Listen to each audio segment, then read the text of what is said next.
Hello ಗೆಳೆಯರೆ, welcome back to my new video. So ಇವಾಗೇ ನೀವು ನೋಡಿ ಬಂದಿದ್ದೀರಾ B S nursing fees structure ಬಗ್ಗೆ. ಈ ಒಂದು ವಿಡಿಯೋದಲ್ಲಿ ನಿಮಗೆ ಫುಲ್ ಡೀಟೇಲ್ಸ್ ಆಗಿ ಇದ್ರ ಬಗ್ಗೆ ಹೇಳ್ಕೊಡ್ತಿದ್ದೀನಿ.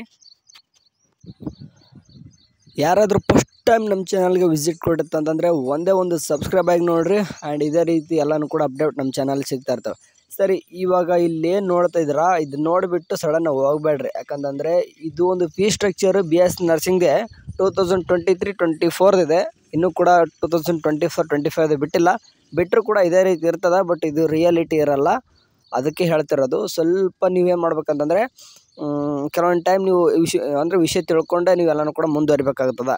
ಸರ್, ನಾನು ಏನಕ್ಕೆ ಇದನ್ನ ಫೋಟೋ ಹಿಡ್ಕೊಂತಂದರೆ ಫೀಸ್ ಸ್ಟ್ರಕ್ಚರ್ ಇದು ರಿಯಾಲಿಟಿ ಇಲ್ಲ ಅಂತಂದರೆ ಇದನ್ನೇ ಏನಕ್ಕೆ ತೋರಿಸ್ತಾರೆ ಅಂತಂದರೆ ಇದನ್ನೇ ಇಟ್ಕೊಂಡೇ ಎಲ್ಲರೂ ಕೂಡ ತೋರಿಸ್ಕೊಂಡು ಅಡ್ಮಿಷನ್ ನಡೀತವೆ ಮುಂದೆ. ಫೀಸ್ ಸ್ಟ್ರಕ್ಚರ್ ನಾಳೆ ನಿಮಗೆ ಕೇದಲ್ಲಿ ಬಿಟ್ಟರು ಕೂಡ ಇದೇ ರೀತಿ ಒಂದು ಬರ್ತದೆ, ಬಟ್ ಅದು ಬೇರೆಯೇ ಇರ್ತದೆ. ಬಟ್ ತೋರಿಸೋದು ಮಾತ್ರ ಇದು ಏನಪ್ಪ ಅಂತಂದರೆ ಈಗಾಗಲೇ ನಾನು ಇಂಜಿನಿಯರ್ ಸ್ಟೂಡೆಂಟ್ಸು ಏನೇನೆಲ್ಲ ಫೀಸ್ ಸ್ಟ್ರಕ್ಚರ್ ಇರುತ್ತೆ ರಿಯಾಲಿಟಿ ಅಂತ ಹೇಳಿದ್ದೆ. ನಾನು ರಿಯಾಲಿಟಿ ಏನಿರುತ್ತೆ ಅಂತಂದು ನಾನು ಆಗಲೇ ಒಂದು ವಿಡಿಯೋ ಮಾಡಿದ್ದೆ. ಯಾರಾದರೂ ನೋಡಿಲ್ಲ ಅಂತಂದರೆ ಕಾಮೆಂಟ್ ಸೆಕ್ಷನಲ್ಲಿ ಪಿನ್ ಮಾಡಿದ್ದೆ, ನೋಡಿ ಹೋಗ್ಬಿಟ್ಟು ಒಂದು ಟೈಮ್ ಚೆಕ್ ಮಾಡ್ಕೊರಿ. ಟೋಟಲ್ ಆಗಿ ಇಲ್ಲಿ ನೋಡ್ತಿರ್ಬೋದು ಅವ್ರು ಎಷ್ಟು ಟೈಪ್ ಅಂತಂದರೆ 4 ಟೈಪ್ ಅವ್ರು ಏನು ಮಾಡಿದ್ದಾರೆ ಅಂತಂದರೆ ಸೀಟ್ನ ಡಿಸ್ಟ್ರಿಬ್ಯೂಟ್ ಮಾಡಿದ್ದಾರೆ. ಬಟ್ ನಾನು ಇವಾಗ ನಿಮ್ಗೆ ಏನು ಹೇಳ್ತೀನಿ ಅಂತಂದರೆ ಟೋಟಲ್ ಆಗಿ 5 ಟೈಪ್ ನಿಮಗೆ ಫೀಸ್ ಸ್ಟ್ರಕ್ಚರ್ ಬಗ್ಗೆ ಹೇಳ್ತೀನಿ about B S nursing. Okay, ಈಗ ಒಂದೊಂದಾಗಿ ಮಾತಾಡ್ತೀನಿ. ಇವಾಗ ಫಸ್ಟ್ನೇದು ಏನಪ್ಪ ಅಂತಂದರೆ ಇಲ್ಲೇನು ಕಾಣಿಸ್ತಿದೆ ನೋಡಿರಿ. ಫಸ್ಟ್ನೇದು ಬಂದುಬಿಟ್ಟು ಏನಂತಂದರೆ ಬಿ ಎಸ್ ಸಿ ನರ್ಸಿಂಗ್ ಇನ್ನು ಗೌರ್ಮೆಂಟ್ ಕಾಲೇಜ್. ಓಕೆ, ಇಲ್ಲಿ 100% ಸೀಟ್ ಅಂತ ಇದೆ. ಅಂತಂದರೆ ಒಂದೊಂದಾಗಿ ಹೇಳ್ತೀನಿ, ಕರೆಕ್ಟಾಗಿ ಕೇಳಿಸ್ಕೊಂತವ್ರಿ, ಇನ್ಮೇಲೆ ಸ್ಕಿಪ್ ಮಾಡೋಕೆ ಹೋಗ್ಬಿಡ್ರಿ. ಸರಿ, ಗೋರ್ಮೆಂಟ್ ಕಾಲೇಜ್ ಕೋಟಾ ಇನ್ ಗೋರ್ಮೆಂಟ್ ಕಾಲೇಜ್ 100% ಅಂತ. ಅಂದರೆ ನಿಮ್ಮ ಯಾವ್ಯಾವ ಕಾಲೇಜ್ ಥರ ಅಂತಂದರೆ ಗೋರ್ಮೆಂಟ್ ಕಾಲೇಜಿನ ಗೋರ್ಮೆಂಟ್ ಸೀಟ್ ಇಷ್ಟೇ. ಗೋರ್ಮೆಂಟ್ ಕಾಲೇಜಲ್ಲಿ ಗೋರ್ಮೆಂಟ್ ಸೀಟ್ ಬಿಟ್ಟರೆ ಯಾವುದೇ ಥರ ಆದಂಥ ಪ್ರೈವೇಟ್ ಸೀಟ್ಸ್ ಅಂತೂ ಇರೋದಿಲ್ಲ. ಅದು 100% ಗೋರ್ಮೆಂಟ್ ಸೀಟೇ ಇರ್ತವೆ. ಓಕೆ, ಈವನ್ ನಾನು ಕೂಡ ಬಿ ಎಸ್ ನರ್ಸಿಂಗ್ ಸ್ಟೂಡೆಂಟ್ಸ್ ಇದ್ದೀನಿ. ಸೊ ಹಂಗಾಗ್ಬಿಟ್ಟು ಇದ್ರ ಬಗ್ಗೆ ಫುಲ್ ಡೀಟೇಲ್ಸಾಗಿ ಗೊತ್ತೈತೆ, ಅದಕ್ಕೆ ಕರೆಕ್ಟಾಗಿ ಕೇಳಿಸ್ಕೊರಿ. ಗೋರ್ಮೆಂಟ್ ಕಾಲೇಜಲ್ಲಿ ಗೋರ್ಮೆಂಟ್ ಸೀಟೇ ಇರ್ತವೆ, 100% ಗೋರ್ಮೆಂಟ್ ಸೀಟೇ. ಆ್ಯಂಡ್ ಸೆಕೆಂಡ್ ನೋಡ್ತಾರೆ ಅದೇನು ಕಾಣಿಸ್ತಿದೆ ಅಂತಂದರೆ ಪ್ರೈವೇಟ್ ಕೋಟಾ ಗೌರ್ಮೆಂಟ್ ಕೋಟಾ ಅಂತಂದರೆ ಗೋರ್ಮೆಂಟ್ ಸೀಟೇ ಇನ್ ಪ್ರೈವೇಟ್ ಕಾಲೇಜ್ ಅಂತಂದು. ಇದು ಎರಡನೇ ಥರ ಕೊಟ್ಟವ್ರೆ. ಅಂತಂದರೆ ಗೋರ್ಮೆಂಟ್ ಸೀಟೇ ಇರ್ತದೆ ಬಟ್ ಪ್ರೈವೇಟ್ ಕಾಲೇಜಲ್ಲಿ. ಓಕೆ, ಇದೊಂದು ಟೈಪು. ಇನ್ನೊಂದು ಇಲ್ಲಿ ನೋಡ್ತಿರ್ಬೋದು ಮ್ಯಾನೇಜ್ಮೆಂಟ್ ಸೀಟ್ ಅಂತ ಹೇಳಿದ್ರೆ ಅದರಲ್ಲಿ ಡೊಮಿಷಿಯಲ್ ಕರ್ನಾಟಕ ಅಂತಂದ್ರೆ ಕರ್ನಾಟಕದಲ್ಲಿದ್ದವ್ರಿಗೆ ಅದರ್ ದೆನ್ ಕರ್ನಾಟಕ ಅಂತಂದೆ. ನಾ ಇನ್ನೊಂದು ಟೈಪ್ ಏನಪ್ಪ ಅಂತ ಹೇಳಿದೆ ಅಂತಂದರೆ ಇದನ್ನ ಬಿಟ್ಟು ಹಾಕಿ ನಾನು ಡಿಸ್ಟ್ರಿಬ್ಯೂಟ್ ಮಾಡೋದೇನಪ್ಪ ಅಂತಂದರೆ ಗೋರ್ಮೆಂಟ್ ಕಾಲೇಜಿನ ಗೋರ್ಮೆಂಟ್ ಸೀಟ್. ಓಕೆ, ಗೋರ್ಮೆಂಟ್ ಕಾಲೇಜಿನ ಗೋರ್ಮೆಂಟ್ ಸೀಟ್ ಆಯಿತು. ಬಟ್ ಪ್ರೈವೇಟ್ ಕಾಲೇಜಲ್ಲಿ ಏನಾಗುತ್ತೆ ಅಂತಂದರೆ ಗೋರ್ಮೆಂಟ್ ಸೀಟ್ ಇರ್ತದೆ ಆ್ಯಂಡ್ ಕೆ ಹತ್ರ ಮ್ಯಾನೇಜ್ಮೆಂಟ್ ಸೀಟ್ನು ಕೂಡ ನಡೀತದೆ. ಮ್ಯಾನೇಜ್ಮೆಂಟ್ ಅವ್ರು ಕಾಲೇಜ್ನವ್ರು ಬೇರೆ ಇಟ್ಕೊತಾರೆ. ಸೊ ಕನ್ಫ್ಯೂಸ್ ಆಗಬೇಡ್ರಿ, ಹೇಳ್ತೀನಿ ನೋಡಿರಿ. ಪ್ರೈವೇಟ್ ಕಾಲೇಜಲ್ಲಿ ಟೋಟಲಿ 3 ಥರ ಸೀಟ್ ಡಿಸ್ಟ್ರಿಬ್ಯೂಷನ್ ಆಗುತ್ತೆ. ಒಂದು ಕೆ ಹತ್ರ ಒಂದು. ಓಕೆ, ಕೆ ಹತ್ರ ಗೋರ್ಮೆಂಟ್ ಸೀಟ್. ಓಕೆ, ಆ್ಯಂಡ್ ಇನ್ನೊಂದು ಕೆ ಹತ್ರನೇ ಬಟ್ ಮ್ಯಾನೇಜ್ಮೆಂಟ್ ಸೀಟ್. ಓಕೆ, ಅಂದರೆ ಪ್ರೈವೇಟ್ ಕಾಲೇಜಲ್ಲಿ ಕೆ ಥ್ರೋನೇ ಬರ್ತಾರೆ. ಅದರಲ್ಲಿ ಗೋರ್ಮೆಂಟ್ ಸೀಟನ್ನು ತೊಗೊತಾರೆ, ಮ್ಯಾನೇಜ್ಮೆಂಟ್ ಸೀಟನ್ನು ತೊಗೊತಾರೆ. ಆ್ಯಂಡ್ ಇನ್ನೊಂದು ಮ್ಯಾನೇಜ್ಮೆಂಟ್ ಸೀಟು ಅವ್ರ ಕಾಲೇಜ್ಗೆ ಬಿಟ್ಟಿರ್ತಾರೆ, ಕೆಲವೊಂದು ಸೀಟು ಅವರೇ ತೊಗೊತಾರೆ. ಅರ್ಥ ಆಯ್ತು ಅನ್ಕೋತೀನಿ. ಆ್ಯಂಡ್ ಇನ್ನೊಂದು ಅದರ್ ದೆನ್ ಸ್ಟೇಟ್ ಅಂತ ಏನು ಕರಿತೀವಿ ಅಂದರೆ ಔಟ್ ಆಫ್ ಸ್ಟೇಟ್ ಅವ್ರಿಗೆ ಅವ್ರದ್ದೊಂದು ಸೀಟು, ಅದು ಬೇರೆ ಐದನೇ ಟೈಪ್ ಅಂತಂದು. ಟೋಟಲಾಗಿ 5 ಟೈಪ್ ಅಂತ ಹೇಳಿದೆ. ಇನ್ನೊಂದು ನಾನು ಹೇಳಿದೆ ಪ್ರೈವೇಟ್ ಕಾಲೇಜಲ್ಲಿ ಗೋರ್ಮೆಂಟ್ ಸೀಟು ಓಕೆ, ಆ್ಯಂಡ್ ಪ್ರೈವೇಟಲ್ಲಿ ಮ್ಯಾನೇಜ್ಮೆಂಟ್ ಸೀಟನ್ನು ಕೂಡ ಕೆ ಥ್ರೋನೇ ಬರ್ತಾವೆ ಅಂತಂದೆ. ಇದು ಯಾರಿಗಪ್ಪ ಬರ್ತಂತಂದ್ರೆ ನೀವೇನಾದರೂ ಒಂದೇ ಒಂದು ಮಿಸ್ಟೇಕ್ ಮಾಡಿದ್ರೆ ಅನ್ಕೋರಿ, ನಿಮಗೂ ಕೂಡ ಪ್ರೈವೇಟ್ ಕಾಲೇಜಲ್ಲಿ ಮ್ಯಾನೇಜ್ಮೆಂಟ್ ಸೀಟ್ ಸಿಗುತ್ತೆ ಕೆ ಥ್ರೋನೇ. ಅದು ಯಾವ ರೀತಿ ಮಿಸ್ಯೂಸ್ ಮಾಡ್ಕೊಂಡು ಅಂದರೆ ನೀವಾಗೆ ಮಾಡ್ಕೊಳ್ಳೋದು, ಅದು ಅವರೇನು ಮಾಡ್ಕೊಳ್ಳಲ್ಲ. ಅದು ಆ ರೀತಿ ನೀವು ಮಿಸ್ ಆಗ್ಬಾರ್ದು ಅಂತಾರೆ. ಎಷ್ಟೊಂದು ಹುಡುಗರು ಹೋದ ವರ್ಷನೂ ಕೂಡ ಏನು ಮಾಡಿದ್ದಾರೆ ಅಂತಂದರೆ ಇದೇ ತಪ್ಪು ಮಾಡಿಕೊಂಡು ಅಂದರೆ ಜಿ ಪಿ ಅಂತ ನಿಮ್ಮ ಆಪ್ಷನ್ ಎಂಟ್ರಿಲಿ ಬರ್ತದೆ. ಜಿ ಪಿ ಅಲಾಟ್ಮೆಂಟ್ ಆಯಿತು ಅಂತಂದರೆ ನೀವು ಮ್ಯಾನೇಜ್ಮೆಂಟ್ ಸೀಟ್ ಅಂತಲೇ ಅರ್ಥ ಮಾಡ್ಕೋಬೇಕು, ಸರಿನಾ? ಆ್ಯಂಡ್ ಇದು ಪಿ ಸ್ಟ್ರಕ್ಚರ್ ಬಗ್ಗೆ ಮಾತಾಡ್ತಿದ್ದೆ ನಾನು ಈಗ. ಸರಿ, ಇವಾಗ ಒಂದೇದ ನಂತರ ಗೊತ್ತಾಯ್ತು ನಿಮಗೆ ಗೋರ್ಮೆಂಟ್ ಕಾಲೇಜಲ್ಲಿ 100% ಕೂಡ ಗೋರ್ಮೆಂಟ್ ಸೀಟೇ ಇರ್ತವೆ ಅಂತಂದು.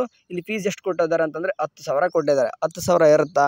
ಸೊ ಆಲ್ಮೋಸ್ಟ್ ಗೋರ್ಮೆಂಟ್ ಕಾಲೇಜಲ್ಲಿ 10,000 ಅದ್ರ ಬಗ್ಗೆ ಅಂದರೆ 15,000 ತೊಗೊತಾರೆ ಮ್ಯಾಕ್ಸಿಮಮ್. ಅಂದರೆ ಕಾಲೇಜು ಅಲ್ಲಿ ಹೋದ ತಕ್ಷಣ ಕಾಲೇಜಲ್ಲಿ ಸ್ವಲ್ಪ ಇಂಪ್ಲಿಮೆಂಟೇಷನ್ಗೋ ಅಥವಾ ಲೈಬ್ರರಿ ಫೀಸು ಅದು ಇದೊಂದು ಏನೋ ಸ್ವಲ್ಪ ಇರ್ತವೆ ಸಪ್ರೇಟಾಗಿ. ಅವ್ರಿಗೆ 15,000 ತೊಗೊತಾರೆ, ಅದಕ್ಕಿಂತ ಹೆಚ್ಚು ತೊಗೊಳಲ್ಲ. 10,000 ಏನಪ್ಪ ಅಂತಂದರೆ ಇದು ಯೂನಿವರ್ಸಿಟಿಗೆ ಹೋಗುತ್ತೆ. ಅಂತಂದರೆ ಇದು 10,000 ಏನು ಕಾಣಿಸ್ತಿದೆ ನೋಡಿರಿ, ಇದು ಯೂನಿವರ್ಸಿಟಿಗೆ ಹೋಗುತ್ತೆ. ಅವ್ರು ಯೂನಿವರ್ಸಿಟಿಗೆ ಹೋಗುವಂಥ ಫೀಸ್ ಅವ್ರು ಇಲ್ಲಿ ಕೊಟ್ಟಿದ್ದಾರೆ. ಓಕೆ, ನಮ್ಮ ಬಿ ಎಸ್ ನರ್ಸಿಂಗ್ ಇರುವಂಥದ್ದು ಒಂದೇ ಒಂದು ಯೂನಿವರ್ಸಿಟಿ ನಮ್ಮ ಕರ್ನಾಟಕದಲ್ಲಿ. ಎಲ್ಲ ಸ್ಟೂಡೆಂಟ್ಸು ಕೂಡ RGUHS. ಓಕೆ, ಸರಿ, ಇವಾಗ ಏನಪ್ಪ ಅಂತಂದರೆ ಎರಡನೇದು ಟೈಪು ಕೂಡ ಕೊಟ್ಟವ್ರೆ. ಇಲ್ಲೇನಪ್ಪ ಅಂತಂದರೆ government seat in private college 20% ಆಗ್ತದೆ. ಓಕೆ, ಅಂತಂದರೆ ಪ್ರೈವೇಟ್ ಕಾಲೇಜಲ್ಲಿ ಕೂಡ ಏನಾಗಿದೆ ಅಂತಂದರೆ ಈಗ 100 ಸೀಟ್ ಇದು ಅಂತಂದರೆ 20 ಜನನೇ ಏನು ತೊಗೋಬೇಕಂತಂದರೆ KA ಥ್ರೂ ಅಂತಂದರೆ KCT ಎಕ್ಸಾಮ್ ಬರ್ದು ಈಗ ಯಾರು ಬಂದಿದ್ರು ಅವ್ರನ್ನೇ ತೊಗೋಬೇಕಂತ ಇದೆ. ಅವ್ರಿಗೇನು 10,000 ಅಂತ ಇದೆ. ಹೌದಾ, ನಿಜವಾಗ್ಲೂ 10,000 ಅಂತಂತಂದರೆ ನಿಮಗೆ ಒಂಥರ ಖುಷಿ ಆಗುತ್ತೆ. ಬಟ್ ರಿಯಾಲಿಟಿ ಯಾವ ರೀತಿ ಇದೆ ಅಂತಂದರೆ ನೋಡಿರಿ, ನಾನು ಇವಾಗ ಹೇಳಿದೆ ಯೂನಿವರ್ಸಿಟಿ ಅಂತಂದರೆ ನಮ್ಮ ಕರ್ನಾಟಕದಲ್ಲಿ ಇರುವಂಥದ್ದು ಒಂದೇ ಯೂನಿವರ್ಸಿಟಿ. ಅದು 30% ಏನು ಮಾಡುತ್ತಂತಂದರೆ ಎಲ್ಲ ಪ್ರೈವೇಟ್ ಕಾಲೇಜಿಂದನೂ ಕೂಡ ಫೀಸ್ ತಗೊಳ್ತದೆ. ಮೀನ್ಸ್ ಲೈಕ್ ಈಗ 10,000ನೇ ಇತ್ತು ಅನ್ಕೋರಿ, ಅದರಲ್ಲಿ 3,300 ಅಂತಂದರೆ 1/3 ಆಫ್ ಏನು ಕಾಣಿಸುತ್ತೆ, 3,300 ರೂಪಾಯಿನ ಪ್ರೈವೇಟ್ ಕಾಲೇಜಿಂದ ಯೂನಿವರ್ಸಿಟಿ ತೊಗೊಳುತ್ತೆ. ಮೀನ್ಸ್ 10,000 ಯಾವುದು ಕೂಡ ಪ್ರೈವೇಟ್ ಕಾಲೇಜಲ್ಲಿ ಇಡ್ತಾರೆ. ಅದರಲ್ಲಿ ಅಂದರೆ ಯೂನಿವರ್ಸಿಟಿಗೆ 3,300 ಕೊಟ್ಟು ಅವರು ಪ್ರೈವೇಟ್ ಕಾಲೇಜಲ್ಲಿ ಬರೀ 7,000ಕ್ಕೆ ಏನಾದರೂ ನಡೆಸ್ತಾರೆ ಒಂದು ಸ್ಟೂಡೆಂಟ್ಸ್ಗೆ. ಅರ್ಥ ಮಾಡ್ಕೋಬೇಕು ನೀವು. ಓಕೆ, ನೀವು ಇಲ್ಲಿ 10,000 ಅಂತಲೇ ಕೊಟ್ಟಾರಂತಂದರೆ ಇದು ಅವರು ಯೂನಿವರ್ಸಿಟಿಯವರು ಇಟ್ಟಿರ್ತಕ್ಕಂಥದ್ದು ಫೀಸು. ಬಟ್ ಇದು ಏನಾಗುತ್ತೆ ಅಂತಂದರೆ ಟೋಟಲಿ ನೀವು ಕಾಲೇಜ್ಗೆ ಹೋಗಿದ ಮ್ಯಾಗೆ ಯಾವ ರೀತಿ ಆಗುತ್ತಪ್ಪ ಅಂತಂದರೆ ಅರ್ಥ ಮಾಡ್ಕೋಬೇಕು ಎಲ್ಲ ಹುಡುಗರಿಗೂ. ಯಾಕಂದರೆ ಗೌರ್ಮೆಂಟ್ ಕಾಲೇಜ್ ಅಂತೂ ಎಲ್ಲರಿಗೂ ಸಿಗೋಲ್ಲ. ಯಾಕಂದರೆ ಇರೋದೇ 30 ಕಾಲೇಜಲ್ಲೂ ಕೂಡ ಎಲ್ಲ ಅಂದರೆ ಡಿಸ್ಟಿಕ್ಕಿಗೆ ಒಂದೊಂದು ಕಾಲೇಜ್ ಅನ್ಕೊಂಡ್ರು ಕೂಡ ಒಂದೊಂದು ಡಿಸ್ಟಿಕಲ್ಲಿ ಇಲ್ಲ ಬಿಡಿ. ಬಟ್ ಬೆಂಗಳೂರಲ್ಲೇ ಒಂದು 5-6 ಸಿಗ್ತವೆ. ಬಟ್ ಎಲ್ಲ ಕಾಲೇಜಲ್ಲೂ ಕೂಡ 100 ಸೀಟ್ ಇಲ್ಲ. ಅಂದರೆ ಒಂದು 2,600ರಿಂದ 2,700 ಸೀಟ್ಸು ನೀವು ಗೌರ್ಮೆಂಟ್ ಸೀಟ್ ಸಿಕ್ಕರೆ ಓಕೆ. ರಿಮೈನಿಂಗ್ ಸ್ಟೂಡೆಂಟ್ಸ್ ಏನು ಮಾಡಬೇಕು, ಎಲ್ಲರೂ ಕೂಡ ಆಲ್ಮೋಸ್ಟ್ ಪ್ರೈವೇಟ್ ಕಾಲೇಜಲ್ಲಿ ಸಿಗ್ತಾವೆ. ಅಂದರೆ ಗೌರ್ಮೆಂಟ್ ಸೀಟ್ ಇರುತ್ತೆ ಬಟ್ ಪ್ರೈವೇಟ್ ಕಾಲೇಜ್ ಸಿಗುತ್ತೆ ಅಂದರೆ ಆ ಸ್ಟೂಡೆಂಟ್ಸ್ ಏನು ಮಾಡಬೇಕು. ಸೊ ಹಂಗಾಗ್ಬಿಟ್ಟು ಫೀಸು ನಿಮಗೆ ಅಪ್ರಾಕ್ಸಿಮೇಟ್ಲಿ ಒಂದು ಹೇಳ್ಬೋದು, ಅಕ್ಯುರೇಟ್ ಹೇಳಕ್ಕೆ ಬರೋಲ್ಲ. ಯಾಕಂತಂದರೆ ಡಿಪೆಂಡ್ ಅಪಾನ್ ಯುವರ್ ಕಾಲೇಜ್ ಮೇಲೆ ಹೋಗುತ್ತೆ. ಲೈಕ್ ಒಂದು ಎಕ್ಸಾಂಪಲ್ ಕೊಟ್ಟು ಹೇಳ್ತೀನಿ ನಿಮಗೆ, ಫೀಸ್ ಯಾವ ರೀತಿ ಡಿಸ್ಟ್ರಿಬ್ಯೂಟ್ ಆಗುತ್ತೆ ಅಂತಂದರೆ ಯಾವುದೋ ಒಂದು ಕಾಲೇಜಲ್ಲಿ 1 ಲಕ್ಷ ಇದೆ ಅನ್ಕೋರಿ. ಓಕೆ, 1 ಲಕ್ಷ ಇದೆ ಅಂತಂದಾಗ ಈ ಕಾಲೇಜ್ದು ನಿಮ್ಮದು KA ಥ್ರೂ ಏನಾದರೂ ಸೀಟ್ ತೊಗೊಂಡು ಹೋತಂದರೆ 50,000ವರೆಗೂ ಬರುತ್ತೆ. ಓಕೆ, ಕೆಲವೊಂದು ಟೈಮ್ 60,000 ಆಗುತ್ತೆ. ಅದ್ರ ಬಗ್ಗೆ ತಲೆ ಕೆಡಿಸ್ಕೊಳ್ಬೇಡ್ರಿ. ನೀವು ಮ್ಯಾಕ್ಸಿಮಮ್ 60,000. ಓಕೆ, ಈಗ 2 ವರ್ಷದಿಂದ ನಾವು ಈಗ 3 ಇಯರ್ ಇದ್ದೀವಿ, ನಾವು ಫೈನಲ್ ಈಗ ಎಕ್ಸಾಮ್ ಬರಿತಿದ್ದೀವಿ. ಓಕೆ, ಅಂತಂದರೆ ನಿಮ್ಮ ಒಂದು ಜಾಗದಲ್ಲಿ ಇರ್ತಾರೆ, ನಾವು 6th ಸೆಮ್ ಇರ್ತಿದ್ವಿ. ನಿಮಗೆ ಫಸ್ಟ್ ಸೆಮ್ ಸೆಕೆಂಡ್ ಸೆಮ್ ಅಂತ ಇದೆ ನೋಡಿ, ನಮ್ಮ ಇಯರ್ ವೈಸ್ ಇದೆ. ಸೊ ಹಂಗಾಗ್ಬಿಟ್ಟು ನಿಮ್ಮ ಜಾಗದಲ್ಲಿ ನಾವಿದ್ದರೆ 6th ಸೆಮ್ ಇರ್ತಿದ್ವಿ. ಬಟ್ ಇವಾಗ ಸದ್ಯಕ್ಕೆ ಏನಂತಂದರೆ ಅವಾಗಲೇ 60,000 ತೊಗೊಂಡವ್ರು ನಮಗೆ. ಓಕೆ, ಎಷ್ಟೊಂದು ಹುಡುಗರು ಪ್ರೈವೇಟ್ ಕಾಲೇಜ್ ಸೀಟ್ ಸಿಕ್ಕಾಗ ಅವಾಗಲೇ 60,000 70,000 ತೊಗೊಂಡವ್ರು ಅಂತಂದರೆ ಇವಾಗ ಇನ್ನೂ ಕೂಡ ಜಾಸ್ತಿ ಆಗೋ ಸಾಧ್ಯತೆ ಜಾಸ್ತಿ ಐತೆ. ನಿಮಗೆ ತಲೆಯಲ್ಲಿ ಹುಳ ಬಿಡುತ್ತೆ, ಇಷ್ಟೆಲ್ಲ ದುಡ್ಡು ಕೊಟ್ಟು KA ಥ್ರೂ ಸೀಟ್ ತೊಗೊಳ್ಳೋ ಅವಶ್ಯಕತೆ ಇದೆಯಾ ಅಂತಂದು ಅನಿಸ್ಬೋದು. ಬಟ್ ರಿಯಾಲಿಟಿ ಎಲ್ಲ ಕಾಲೇಜ್ 50,000 ಇರ್ತಾ. ಸೊ ಹಂಗಿಲ್ಲ. ಕೆಲವೊಂದು ಕಾಲೇಜಲ್ಲಿ ಬರೀ ಎಷ್ಟಿದೆ ಅಂತಂದರೆ ಕೆಲವೊಂದು ಕಾಲೇಜಲ್ಲಿ ಏನಿದೆ ಅಂತಂದರೆ ಕೇವಲ ಎಷ್ಟಿದೆ ಅಂತಂದರೆ 30,000 ಅಥವಾ 35,000 ಅಷ್ಟೇನೂ ಇದ್ದಾವೆ. ಎಲ್ಲೋ ಒಂದು ಅಂದರೆ 10ಕ್ಕೆ 1-2 ಕಾಲೇಜ್ ಸಿಗ್ತವೆ. 30,000-35,000 ಇರೋದು ಕೂಡ ಸಿಗ್ತವೆ. ಬಟ್ ರಿಯಾಲಿಟಿ ಆಲ್ಮೋಸ್ಟ್ ಏನಪ್ಪ ಅಂದರೆ ಈ ವರ್ಷ ಎಲ್ಲನೂ ಕೂಡ ಫೀಸ್ ಜಾಸ್ತಿ ಮಾಡೋಕ್ಕೆ ನಿಂತಿದ್ದಾರೆ. 50,000 ಅಂತೂ ಹಾಗೆ ಆಗ್ತಿದೆ. Minimum 50,000 ready ಇಟ್ಕೊಂಡಿರಿ. ಓಕೆ, ಸರಿ. ಈಗ ಪ್ರೈವೇಟ್ ಕಾಲೇಜಲ್ಲಿ ಗೌರ್ಮೆಂಟ್ ಸೀಟ್ ಸಿಕ್ಕರೆ ಎಷ್ಟಂತ ಗೊತ್ತಾಯ್ತು. ಇಷ್ಟೇ ಇರುತ್ತಾ ಅಂತಂದು ಇಲ್ಲ. ಕೆಲವೊಂದು ಟೈಮು ಫಾರ್ ಎಕ್ಸಾಂಪಲ್ ಈಗ 1 ಲಕ್ಷದಕ್ಕೆ ಎಷ್ಟು ಹೇಳಿದೆ ನಾನು. ಇನ್ ಕೇಸ್ ಯಾವುದೋ ಒಂದು ಕಾಲೇಜು 1 ಲಕ್ಷ ಅಂದರೆ ಇದ್ಯಾವ 1 ಲಕ್ಷ ಅಂತಂದರೆ ಮ್ಯಾನೇಜ್ಮೆಂಟ್ ಸೀಟ್. ಯಾಕಂದರೆ ಡೈರೆಕ್ಟು ಅಡ್ಮಿಷನ್ ಮಾಡಿಸ್ತಿರಲ್ಲ ಆ ಸೀಟು. ಇದು 20% KA ಥ್ರೂ ಹೋಗೋದು. ಡೈರೆಕ್ಟು ಅಡ್ಮಿಷನ್ ಮಾಡಿಸೋದು. ಫಾರ್ ಎಕ್ಸಾಂಪಲ್ 2 ಲಕ್ಷ ಇತ್ತಪ್ಪ ಅನ್ಕೋರಿ, ಆ ಕಾಲೇಜ್ ಒಳಗೆ 2 ಲಕ್ಷ ಇತ್ತು ಅನ್ಕೋರಿ. 2 ಲಕ್ಷ ಇತ್ತು ಅಂತಂದರೆ ಓಕೆ 2 ಲ್ಯಾಕ್ ಇತ್ತು ಅನ್ಕೋರಿ. ನೀವೇನಾದರೂ KA ಥ್ರೂ ಏನಾದರೂ ಸೀಟ್ ಸಿಕ್ಕಿ ಹೇಳೋಕ್ಕಾಗಲ್ಲ. 1 ಲಕ್ಷದವರೆಗೂ ಕೂಡ ನೀವು ಏನಾಗುತ್ತಂತಂದರೆ KA ಥ್ರೂ ಹೋದರೂ ಕೂಡ ತೊಗೊತಾರೆ. ಅಂತಂದರೆ ಅರ್ಥ ಮಾಡ್ಕೋಬೇಕು, ಆ ಕಾಲೇಜ್ದು ಆಫ್ ಫೀಸು KA ಥ್ರೂ ಹೋದರೆ ಸಿಗುತ್ತಂತಂದು. ಎಲ್ಲದು ಹಿಂಗೆ ಇರುತ್ತೆ. 80% ಹಿಂಗೆ ಇರುತ್ತೆ ಸೇಮ್ ಆಫ್ ಅಂತಂದು. ಬಟ್ 20% ಕಾಲೇಜಲ್ಲಿ ಏನು ಮಾಡ್ತಾರೆ, ಜಾಸ್ತಿ ತೊಗೊಳ್ಳಲ್ಲ. ಸೊ ಸೇಮ್ ಅದೇ 30,000ರಿಂದ 50,000ನೇ ತೊಗೊತಿರ್ತಾರೆ. ಬಟ್ ರಿಯಾಲಿಟಿ ಇಷ್ಟೇ. ನನಗೆ ಎಲ್ಲನೂ ಕೂಡ ಎಲ್ಲ ಕಡೆ ಕೇಳಿದ್ದುಂದೆ ಕಾಲೇಜ್ದು ಆಫ್ ಫೀಸ್ ತೊಗೊಳ್ತಾರೆ ಅಂತಂದು. ಸರಿ, ಇವಾಗ 2 ಅರ್ಥ ಆಯ್ತು ಅನ್ಕೊತೀನಿ. ಒಂದು ಗೌರ್ಮೆಂಟ್ ಕಾಲೇಜಲ್ಲಿ ಗೌರ್ಮೆಂಟ್ ಸೀಟು, ಇನ್ನೊಂದು ಪ್ರೈವೇಟ್ ಕಾಲೇಜ್ ಆದರೂ ಕೂಡ ಗೌರ್ಮೆಂಟ್ ಸೀಟ್ ಅಂತಂದು. ಇವಾಗ 3ನೇ ಬಗ್ಗೆ ಮಾತಾಡಿದೆ ನಾನು, ಡೈರೆಕ್ಟ್ ಅಡ್ಮಿಷನ್ ಬಗ್ಗೆ. ಓಕೆ, ಈ ಮ್ಯಾನೇಜ್ಮೆಂಟ್ ಸೀಟ್ ಅಂತಂದೆ ನಾನು. ಓಕೆ, ಮ್ಯಾನೇಜ್ಮೆಂಟ್ ಸೀಟು ಇದು ಮ್ಯಾನೇಜ್ಮೆಂಟ್ ಸೀಟ್ ಅಂತೂ ಅದು ಕಾಲೇಜ್ಗೆ ಬಿಟ್ಟಿರ್ತದೆ. ಲೈಕ್ ಯಾವುದಾದ್ರೂ ಒಂದು JSS ತೊಗೊಂಡ್ರೆ ಅಂತವ್ರು, ಮೈಸೂರಲ್ಲಿ JSS ಕಾಲೇಜ್ ಸಿಗ್ತದೆ. ಆ ಕಾಲೇಜಲ್ಲಿ ಹೋಗಿ ಏನಾದರೂ ನಿಮ್ಗೆ ಸೀಟ್ ಸಿಕ್ಕರೆ ಏನಾಗುತ್ತೆ ಅಂತಂದರೆ ಬರೋಬ್ಬರಿ ಅಂದರೆ 3,60,000 ಅಂದರೆ 3,60,000 ಆ ಒಂದು ಕಾಲೇಜ್ಗೆ ಇಟ್ಟರೆ ಹೋಗಿ ಅಡ್ಮಿಷನ್, ಡೈರೆಕ್ಟ್ ಅಡ್ಮಿಷನ್ ಅದು. ಓಕೆ, ಈ ವರ್ಷ ಅಂತೂ ಕೂಡ ಹೇಳ್ತೀನಿ ನಾನು, ಮ್ಯಾನೇಜ್ಮೆಂಟ್ ಸೀಟ್ ಯಾವ ರೀತಿ ಆಗಿದೆ ಅಂತಂದರೆ 1 ಲಕ್ಷಕ್ಕಂತ ಇಲ್ಲಿ ಕೊಟ್ಟಾರೆ, ಬೇಕಾದ್ರೆ ಅವರೇ ಕೊಟ್ಟಾರೆ. ಫಾರ್ ಎಕ್ಸಾಂಪಲ್ ಇಲ್ಲಿ 80% ಅಂತ ಕೊಟ್ಟರೆ ಮ್ಯಾನೇಜ್ಮೆಂಟ್ ಕೋಟ ಇನ್ನು ಪ್ರೈವೇಟ್ ಕಾಲೇಜ್. ಓಕೆ, 80% ಕೂಡ ಮ್ಯಾನೇಜ್ಮೆಂಟ್ ಕೋಟ. ಅದನ್ನೂ ಕೂಡ ಏನು ಮಾಡಿದ್ದಾರೆ ಅಂತಂದರೆ ಈ ವರ್ಷ KA ಥ್ರೂನೇ ಇಟ್ಬಿಟ್ಟಾರೆ. ಯಾಕಂತಂದರೆ ಎಷ್ಟೋ ಕಡೆ ಅಡ್ಮಿಷನ್ ಆಗ್ತಿರಲ್ಲ, ಸೊ ಅಡ್ಮಿಷನ್ ಕೂಡ KA ಥ್ರೂನೇ ಹಾಕಿಬಿಡ್ಲಲ್ಲ. ಓಕೆ, ಸುಮ್ಮನೆ ಅಂತಂದರೆ ಮ್ಯಾನೇಜ್ಮೆಂಟ್ ಸೀಟು ಈಗ ಎಲ್ಲನೂ ಕೂಡ 1 ಲಕ್ಷ, ಈಗ ಕಡಿಮೆ ಅಂತಂದ್ರೂ 1 ಲಕ್ಷ ಎಲ್ಲೂ ಕೂಡ ಸಿಗೋಲ್ಲ ನಿಮಗೆ. ಎಲ್ಲೋ ಒಂದು ಕಡೆ ಸಿಕ್ಕರೂ ಕೂಡ ಏನಾಗುತ್ತೆ ಅಂತಂದರೆ 1,30,000 40,000 ಸಿಗ್ತದೆ. ಮ್ಯಾನೇಜ್ಮೆಂಟ್ ಸೀಟ್ ಡೈರೆಕ್ಟ್ ಎಲ್ಲೂ ಕೂಡ ಸೀಟ್ ಕೊಡ್ತಿಲ್ಲ. ಫಸ್ಟ್ ಆಫ್ ಆಲ್ ತಿಳ್ಕೊಬೇಕು ನೀವು, ಎಲ್ಲೂ ಕೂಡ ಕೊಡ್ತಿಲ್ಲ.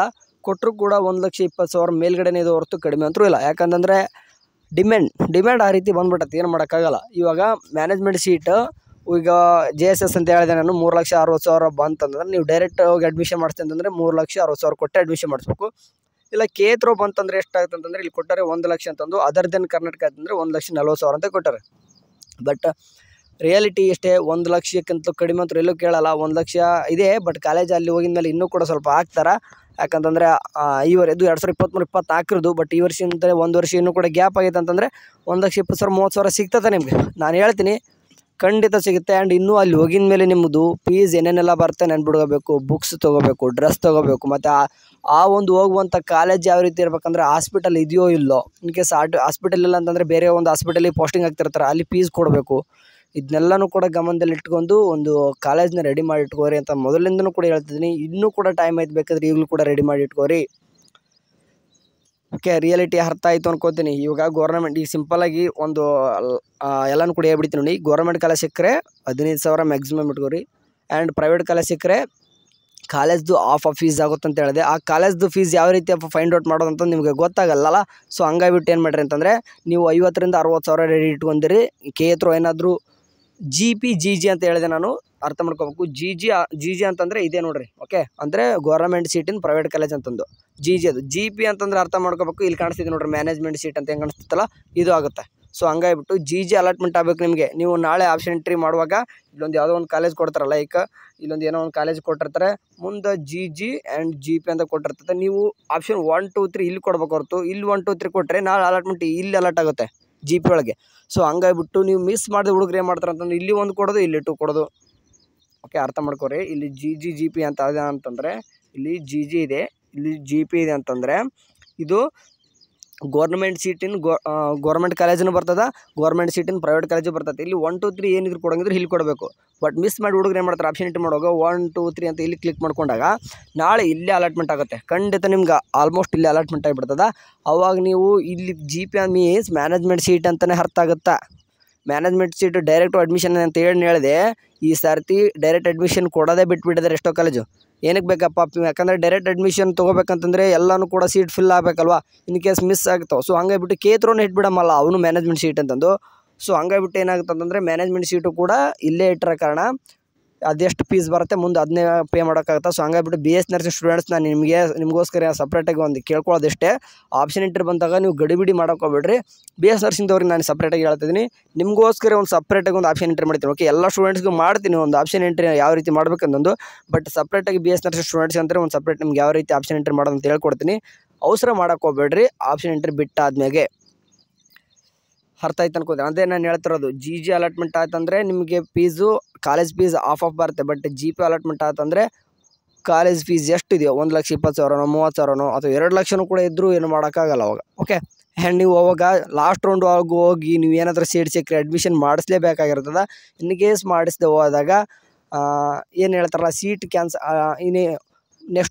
ನೆಕ್ಸ್ಟ್ ಇಯರ್ ಅಂತೂ ಪಾರ್ಟಿಸಿಪೇಟ್ KA ಮಾಡ್ಸೋಕ್ಕೆ ಬರೋಲ್ಲ. ಇನ್ ಕೇಸ್ ಸೀಟ್ ಸಿಕ್ಕರು ನೀವು ಅಡ್ಮಿಷನ್ ಮಾಡಿಸದೆ ಹೋದರೆ ಎಲ್ಲನೂ ಕೂಡ ಗಮನದಲ್ಲಿ ಇಟ್ಕೊಂಡೆ ನೀವು ಆಪ್ಷನ್ ಎಂಟ್ರಿ ಮಾಡಬೇಕಾಗ್ತದೆ. ಎಲ್ಲನೂ ಕೂಡ ಮುಂದೆ ಹೇಳ್ತೀನಿ. ಫೀಸ್ ಬಗ್ಗೆನೂ ಕೂಡ ನಿಮ್ಗೆ ಹೇಳ್ಬೇಕಾಗಿತ್ತು, ನಾನು ಸ್ಲೋ ಆಗೇ ಮಾತಾಡಿದ್ದೀನಿ. ಆಲ್ಮೋಸ್ಟ್ ಹುಡುಗರು 2x ಸ್ಪೀಡ್ ಇಟ್ಕೊಂಡಾದರೂ ಕೇಳ್ಕೊರಿ, ನಾನು ಬೇಡನಲ್ಲ. ಸರಿಯಪ್ಪ, ಯಾಕಂದ್ರೆ ಇನ್ನೂ ಕೂಡ ಇಂಜಿನಿಯರ್ ಬಗ್ಗೆನೂ ಕೂಡ ಇದೇ ರೀತಿ ಇದೆ, ಅದ್ರ ಬಗ್ಗೆ ವಿಡಿಯೋ ಇದೆ, ಬೇಕಾದ್ರೆ ಕಾಮೆಂಟ್ ಸೆಕ್ಷನ್లో ಹೋಗಿ ನೋಡ್ಕೊರಿ. ಇದೇ ರೀತಿ ಏನಾದರೂ BS ನರ್ಸಿಂಗ್ ಬಗ್ಗೆ ನಿಮಗೆ ವೀಡಿಯೋಸ್ ಬೇಕಿತ್ತು ಅಂತಂದರೆ ಕಾಮೆಂಟ್ ಸೆಕ್ಷನಲ್ಲಿ ಹಾಕಿ. ನಿಮ್ಗೆ ಏನೇ ಒಂದು ಡೌಟ್ಸ್ ಇದ್ದರೂ ಕೂಡ ತಿಳಿಸೋಂಥ ಪ್ರಯತ್ನ ಮಾಡ್ತೀನಿ. ಸರಿ ಗೈಸ್, ಇದಕ್ಕೆ ಈ ವಿಡಿಯೋ ಎಂಡ್ ಮಾಡ್ತೀನಿ. ನೆಕ್ಸ್ಟ್ ಒಂದು ವಿಡಿಯೋದಲ್ಲಿ ಸಿಗ್ತೀನಿ. ಟೇಕ್ ಕೇರ್, ಬಾಯ್.